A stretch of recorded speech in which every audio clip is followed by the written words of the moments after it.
इस देश में चल रही हर लोकतांत्रिक सरकार जो कोई गैर भाजपा पार्टी चलाती है, उस राज्य सरकार को खत्म करने के लिए उसे एडमिनिस्ट्रेटिव तौर पे, लेजिस्लेटिव तौर पे नपुंसक बनाने की हर संभव कोशिश करता है। और आज ये केवल दिल्ली की जनता ही नहीं, देश की जनता आम आदमी पार्टी की अरविंद केजरीवाल जी की इस महा रैली में हिस्सा लेने देश के कोने कोने से आई है। सिर्फ इस चीज के लिए आई है, ये दिखाने के लिए, जताने के लिए, अपनी आवाज बुलंद करने के लिए कि इस देश में लोकतंत्र को और संविधान को बचाने की बहुत जरूरत है। बीजेपी बड़ा एक योजनाबद्ध तरीके से एक एक करके राज्य सरकारों को खत्म करती जा रही है। कहीं विधायक खरीद के सरकार गिरा देती है, कहीं ईडी सीबीआई भेजकर जो चुनी हुई सरकारें होती हैं उन्हें डराकर धमकाकर इस्तीफे करवाकर सरकार पे कब्जा कर लेती है, या फिर ऑर्डिनेंस लाकर, अध्यादेश लाकर उपराज्यपाल और राज्यपाल के माध्यम से सरकार को प्रशासनिक तौर पे और लेजिस्लेटिव तौर पे नपुंसक बना देती है। एक योजनाबद्ध तरीके से चल रही है। अगर हम सब इस देश में लोकतंत्र को और संविधान को बचाना चाहते हैं तो हम सबको एकजुट होकर बीजेपी के खिलाफ अपनी आवाज बुलंद करनी पड़ेगी और हर संभव कोशिश करनी पड़ेगी कि भारतीय जनता पार्टी का जो असली चेहरा है वो जनता के सामने है।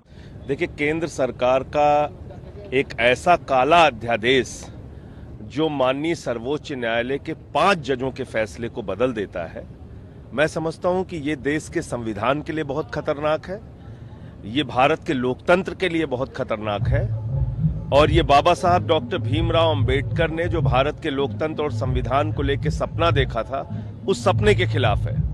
तो आज इस महारैली के माध्यम से अरविंद केजरीवाल जी दिल्ली की जनता और पूरे देश की जनता को संदेश देना चाहते हैं कि आइए हम सब एक साथ मिलकर इस काले कानून का विरोध करें, इस काले अध्यादेश का विरोध करें, और माननीय सर्वोच्च न्यायालय की प्रतिष्ठा को जो गिराने का काम किया गया है, इसके खिलाफ हम लोग एकजुट हों।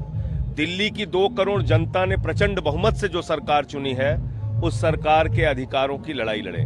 तो ये आज इस महारैली का मकसद। विपक्षी दल हालांकि आमंत्रित थे, कपिल सिब्बल को बुलाया गया है, तो वो विपक्षी नेता के प्रतिनिधि के रूप में आ रहे हैं? निश्चित रूप से वो संविधान के अच्छे जानकार हैं और इस पूरे मामले में उन्होंने भी पैरवी की है पुरजोर तरीके से, तो वो आ रहे हैं कपिल सिब्बल जी। सवाल उठा रही है, पूरी दिल्ली में पोस्टर्स लगाए गए हैं, उनका कहना है कि जो भ्रष्टाचार के आरोप है उससे ध्यान हटाने की पूरी कवायद है। देखिए, दुनिया में भ्रष्टाचार की सबसे बड़ी जनरेटर अगर कोई पार्टी है तो उसका नाम है भारतीय जनता पार्टी।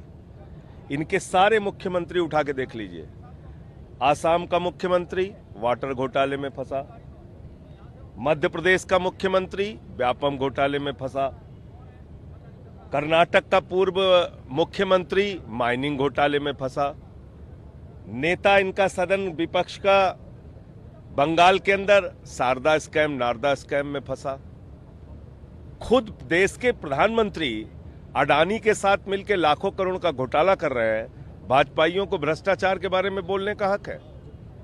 पूरे देश और दुनिया में सबसे भ्रष्ट और बेईमान पार्टी है भारतीय जनता पार्टी। पूरे देश को लूटने का काम किया है। एक ही अडानी को आकाश से लेकर पाताल तक सब कुछ सौंपते जा रहे हैं। आकाश से लेकर पाताल तक सब कुछ एक व्यक्ति के नाम कर दिया इस व्यक्ति ने। सभी गैर भाजपा दल आपका समर्थन कर रहे हैं, आप लोग जा भी रहे हैं। एक बड़ा बयान है उमर अब्दुल्ला का, उन्होंने कहा है कि आप आम आदमी पार्टी का समर्थन मांग तो रही है, लेकिन जब 317 आ रहे थे तो उसके खिलाफ जाकर सदन में वोट किया था बीजेपी। मैंने उनका बयान सुना नहीं, क्या उन्होंने कहा है। बाकी जहां तक विपक्षी दलों का सवाल है, सारे विपक्षी दल एकजुट होकर आम आदमी पार्टी का साथ दे रहे हैं। सर्वोच्च न्यायालय ने फैसला ध्यान भटकाने के लिए दिया था। दिल्ली तो एक ही बात पूछ रही है, अरविंद केजरीवाल को छोड़ दो, आम आदमी पार्टी को छोड़ दो, दिल्ली के लोगों को छोड़ दो।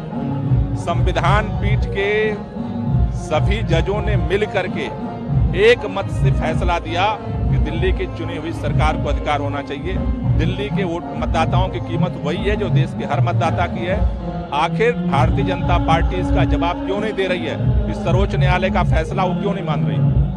हमसे जुड़े रहने के लिए हमारे YouTube चैनल को सब्सक्राइब करें और नई वीडियो की नोटिफिकेशन के लिए बेल आइकॉन को दबाएं।